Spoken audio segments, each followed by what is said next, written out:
Hi library friends, welcome back to another video for our book recommendation bingo game. Are you guys doing great with it? I hope so. I hope you found a few that you like and maybe you've earned a square or two on your bingo board.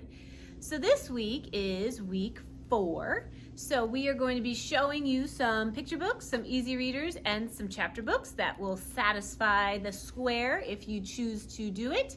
You can choose any of these books, fill out the book review, and either bring it into the library or email it to me, and you will earn your spot on the week 4 bingo square. Okay, so let's get into it. Starting with our picture books, our first one that we have here is Speak Up, Molly Lou Mellon, and it's written by Patty Lavelle and illustrated by David Catrow. So this is Molly Lou Mellon, and I'm sure you have maybe heard of a book or two of hers. She's a pretty great character, and she is very small. So sometimes when you're feeling small, you try to keep quiet and lay low and not let people know what's on your mind, right? Molly Lou always tried to do the right thing, but it didn't always happen. So look here, she opened her window and all these birds came in to spend time in her bedroom. So you have to take responsibility whether something good happens or something bad happens. So this is a story all about speaking up, letting people know, and if you make a mistake, taking responsibility and making it okay. So Molly Lou is one of my favorite characters, and she is awesome for girl power because we're in the month of March, so that's Women's History Month, so it might be good for that. And like I said, the illustrations are awesome, and you can just take a look here. This is a great story. Okay, so here's our friend Molly Lou Mellon, so you might want to check her out. The next picture book I have for you this week is called The Uncorker of Ocean Bottles, written by Michelle Sueves and illustrated by Aaron E. Stead. Okay, so this one I think is a lovely book. It's kind of a quiet book, and it's a book that you can really take your time and kind of pour over the pictures. And it's about a person whose job it is. Have you ever thrown a bottle into the ocean with a message in it? So in this story, there's one person that it's their job to uncork those bottles and deliver the message to whoever the message is for. So here he finds a message in a bottle, and it doesn't say who the message is for. So he goes around trying to find out who the message belongs to, and he doesn't have much luck. And it's actually an invitation to a party. So he feels pretty bad because he didn't do his job all the way. But I will not spoil the ending. There's a great surprise at the end. So, The Uncorker of Ocean Bottles is a great story for you to kind of take home, pour through, really look at the pictures, and get a really fun message at the end. Okay. The next one that I have for you is called The Snatch-a-Book. And it says, Who's Stealing All the Stories? And it's by Helen Doherty and Thomas Doherty. So this story is all about, and it's one of my favorite kinds of stories because it's written in rhyme, and it's awesome to read out loud. And I'll read you just the inside cover. It says, In every house, in every bed, a bedtime book was being read. But one night, all the animals' bedtime books started disappearing. Who could be the thief? Oh no! So, again, this one's got really awesome pictures, and you can see here are all the bedtime stories that are being read by all the animals in the forest, and something happens to all of those books. You'll have to kind of pay close attention to see where those books might be disappearing. This is a really fun one, and it's a little bit of a mystery, so hopefully you'll be able to figure it out. And I'll give you a little hint. It does have a happy ending, so that's that one. And then this picture book is a little bit more of a serious picture book, and maybe one for a little bit of an older reader. And it's called The Matchbox Diary by Paul Fleischman. And this book is pretty neat because it's a lot of what is considered historical fiction. Now, if you guys have scrapbooks, or maybe mom or dad keeps a scrapbook with photos in it or little souvenirs from when you go on a trip, right? So this story is all about a kind of diary that a grandfather keeps. The little girl comes to visit and she asks her grandfather about this special box, right? And so he shows her that in this special box are all these match boxes, because matches, instead of those little clicker things that you use to light candles with, we used to use matches, right?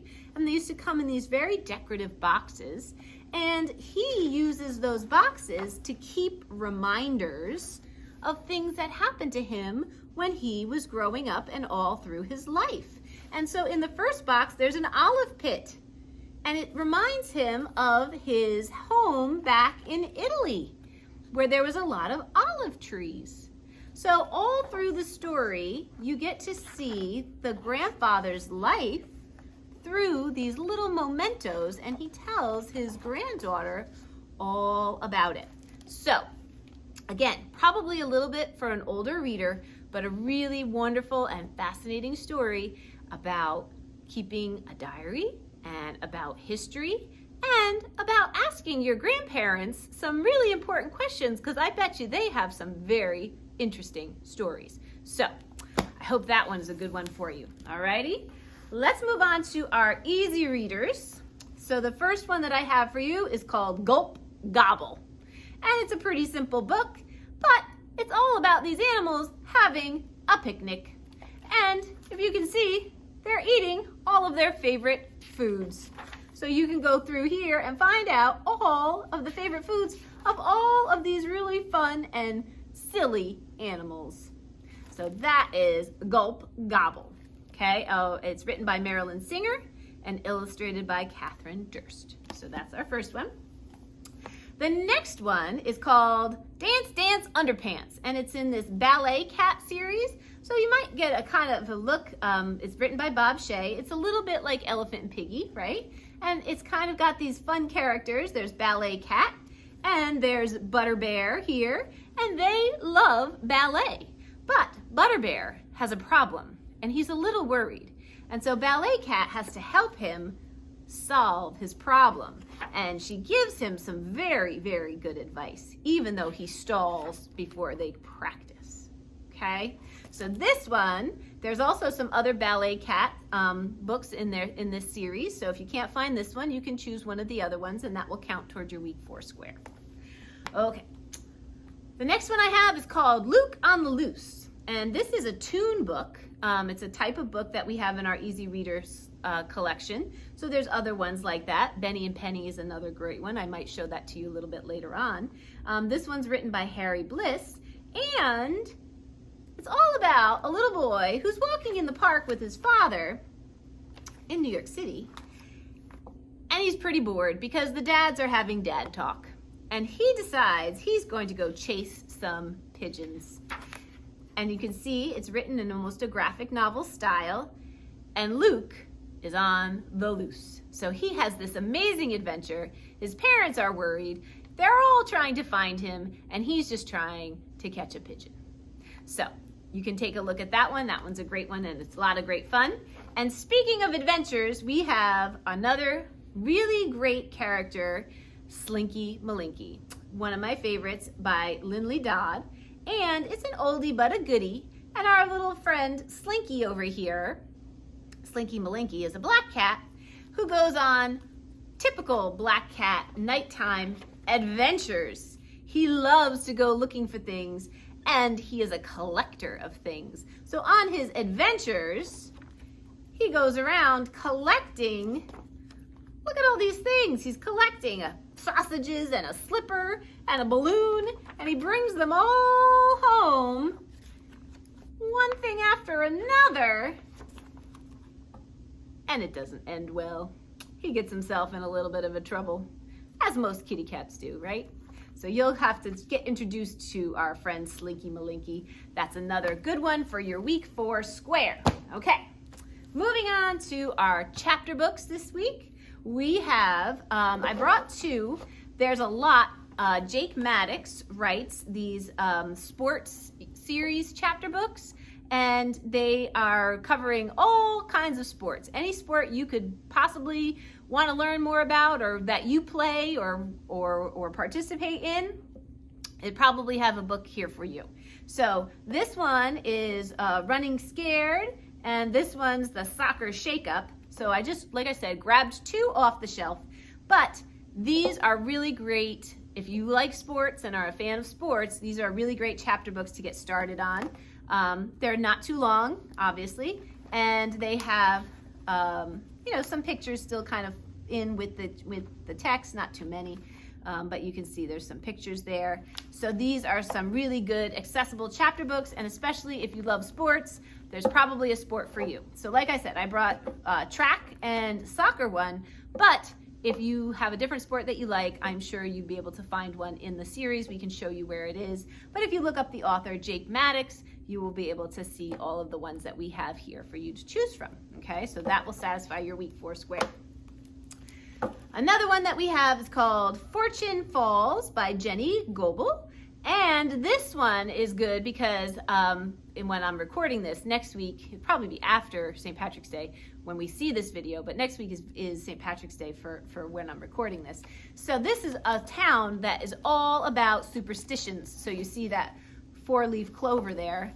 Don't step on a crack or you'll break your mother's back. Hold your breath when you pass a graveyard. Find a penny, pick it up. All the day long you'll have good luck.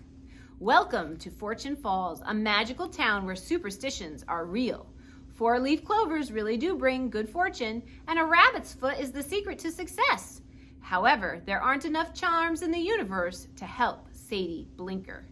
That's because Sadie is unlucky. Things only get worse as she gets older, which is why the unluckies are sent away at the age of 12 to protect those around them. Oh my goodness. So this one is a great story, and it kind of tests the idea of, are superstitions really real, or is it all a matter of how we think about it? And I think this is a great story that you can read. It's a lot of fun, it's funny, and you can think about whether or not you believe in superstitions. Okay, so that's Fortune Falls. Another historical fiction book that I chose is another one of my favorites. It's called The Cheshire Cheese Cat, and it's a Dickens of a tale. It's written by Carmen Agradidi and Randall Wright, and it is about a cat and a mouse. So in Old England, back in, I think, let's see, it's ye old Cheshire cheese. So it's way back in kind of like that medieval Renaissance days. And there's a cat named Skilly who was in charge of keeping this inn and this tavern mouse-free. But instead of keeping it completely mouse-free, he makes friends with the mouse. And they work out a deal so that Skilly can have a really comfortable, easy life, and the mice can have the cheese that they need. So that's a really comfortable, easy way, not much of a story, until they find a raven. And this raven was stolen from the Tower of London. And if you've ever heard of the Tower of London, you know that the ravens have to stay there or France will invade England. Talk about superstitions, right? So this story talks about these animals and their relationship and how they save the day, and no one knows it's them. So this is a great, great fun story. It's told from the cat and the mouse and the raven's perspective. So you get a little bit of magical element there. And it's a really great introduction if you're ever interested in England and in the history of England and why they keep those ravens in the tower. You'll be able to find out a little bit more about that in this one. Okay. And our last book for this week is called The Last Day of Summer. Again, a little bit of a fantasy, sci-fi kind of story. Lamar Giles is the author. And if you liked the TV show Gravity Falls, I think you're really going to enjoy this one. So let me read the inside of the cover here for you. Otto and Sheed Alston are local sleuths in their zany Virginia town, so they like to solve mysteries. Masters of unraveling mischief and using their unmatched power of deduction. As summer winds down and the first day of school looms, the boys are craving just a little bit more time for fun, even as they bicker over what kind of fun they want to have. That is, until a mysterious man named Mr. Flux appears with a camera and literally freezes time. Now, with the help of some very strange people and even stranger creatures, Otto and Sheed will have to put aside their differences to save their town and each other. The legendary Alston boys have always lived for the moment, but if they don't do something fast, they may be frozen in that moment forever. So, this one was a really fun read, and there is a sequel to it, and we hope that will become a series because it's really fun and the characters are great. So I suggest you give this one a try, especially if you're trying to wish some time away and get close to summertime, kind of like I am a little bit. But what that could mean if you wish time away too much, or what if you were just frozen and you couldn't move? All of those questions can be found in here. So the last day of summer, check it out.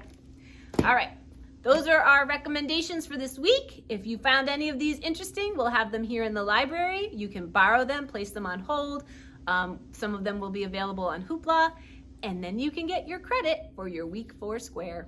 We'll see you next time, everybody. Happy reading, and get ready to yell, bingo!